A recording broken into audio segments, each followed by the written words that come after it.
Hey everybody, how you doing out there? Welcome to week, where are we at? We're week 6. I'm going to do a combo video this week since I'm a little late for this video. I had somebody reach out and say, hey Cole, I have some questions about the brand assignment, and it just dawned on me the video hadn't been posted. So you have 2 discussion questions this week. One is Gary V. I would be remiss if I did not have at least one discussion question about Gary V in a marketing class. He is recognized as the king of marketing, and he has some pretty good ideas out there. And also I appreciate finally he has some videos that are a little cleaner in nature, because I think his thoughts are leading the marketing space, but sometimes he doesn't choose the best language. And now he has in this video, which is very helpful. So watch this one, get your thoughts out, and the next video of the week is Bridget talking about 2025 trends. This has become one of my favorite videos. Please get your thoughts out in regards to what's trending right now in marketing. Okay, now the assignment, this is actually one of the last assignments that's behind the scenes, but it's most critical for what you're going to present to your client. And this is another thing I just want to pause here for a moment. I've heard from a few clients that they haven't received a weekly assignment load, so please make sure you get to your client. That's part of the grade, is making sure you send what you've done and completed for the week to your client as much as me. Here's the brand story. This is the assignment, but most important is looking at the examples. So let's look at first Frankie's Flowers, and it's the same theme and tempo. You're going to look at the competitors. You're going to be looking at the differentiate target statement. So here you are. These are the things that you should be addressing in your branding template. Sorry, need a cup of coffee this morning. So about us, I want to first hear about your business, then your target audience, who you think it to be, and this is something you can just pull over from your client personas, but this is now a comprehensive primary document. And then you've got more target audience information. They're going to do some B2B work, which was brilliant for this plan. And then their target audience summary, rolling it all up for B2B and B2C. Their competitor analysis, this is critical. I want to hear at least 3 competitors that are in your space. This is the positioning statement and differentiation statement. These are needing to be really fleshed out, and I need to make sure they don't sound like AI. Okay, so you can use AI to do your foundational work, but you need to make sure it's customized by your team. Here's your color palette. This is going to start your branding feel and your logo. Now, the company might have a logo, but you want to create something for them that they can consider. And the most important is your slogan.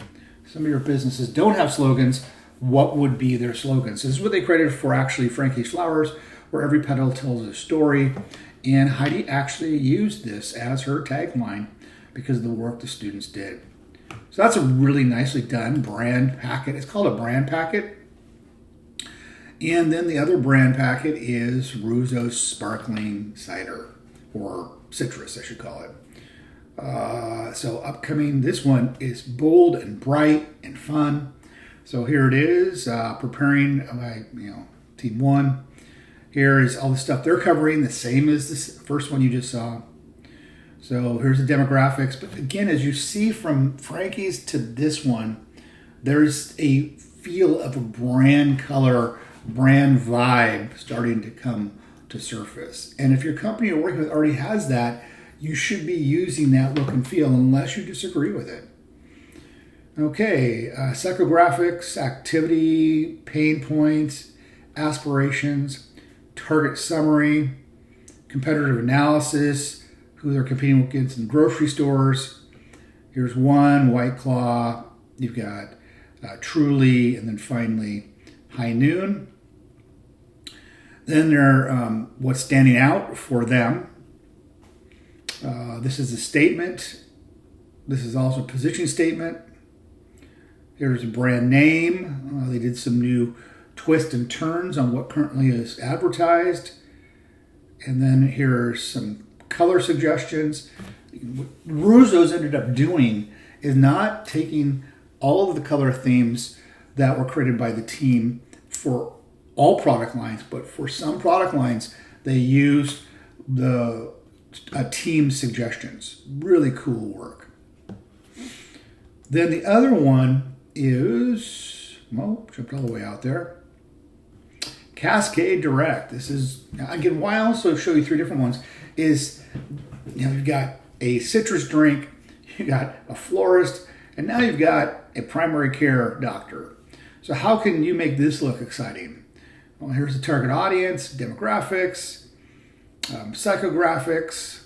Okay. Again, this is a different look, almost to a professional footprint, because it's a doctor's office. It's not a fun drink or a florist and so forth. So this is very clean, very professional.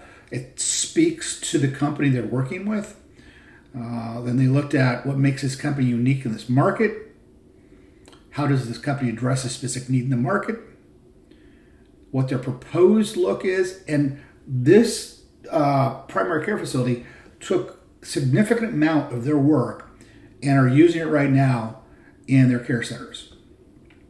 So again, the level of impact you can make by the work you're doing. Okay, so those are three brand packets. Now we're going to jump back out.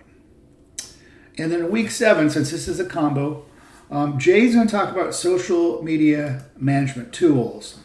And I just talked about this at a networking meeting I was at, is you can have a great social media plan, but if you don't know how to manage it and how to automate it, so it's not always so cumbersome on you, you'll be able to probably drive more business. I should say probably, you will drive more business.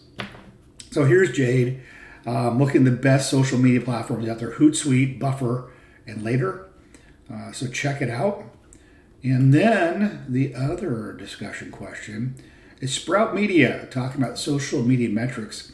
And I would, again, be remiss if I didn't get into metrics in this class because it's going to be really the way you tell if what you're doing is making your audience excited.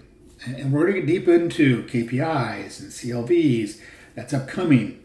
So I just wanted to do some table setting for you. And then what you're going to do in this assignment is very unique. You're going to create a social media management software suggestion. So maybe they currently have a software program they're using, or maybe they don't. Frankie's Flowers did not have anything. Russo's didn't have anything. And then the team suggested this is the platform, this is the CRM, client relationship management tool, we would suggest.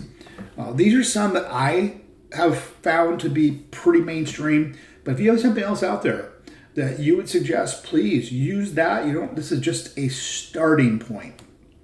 Now, here are some really good examples of proposals teams have made. Here's Frankie's Flowers again, because they did such good work. What their recommendation was for a software proposal, they wanted Heidi to use Metricool. And this is the subject proposed for implementing Metricool as Frankie Flowers' software meeting management tool. Really professionally done. I really like the dashboard look. Why Metricool? Implementation plan. Benefits. And you can see now this is turned into more of a professional document for the florist. I don't really like the pixelation of the picture, but this is really well done for just the proposal. Then the other team here is Root Mortgage. Root Mortgage, this team said for Dave, social media audit, they wanted to recommend Hootsuite. And they thought Hootsuite was a better software enterprise solution out of all that are available. And again, it's the same look and feel, but now you're proposing what they should do to drive their back end of the business. And then finally, you have Cascade Direct. We're back to the primary care doctor. What should they be using?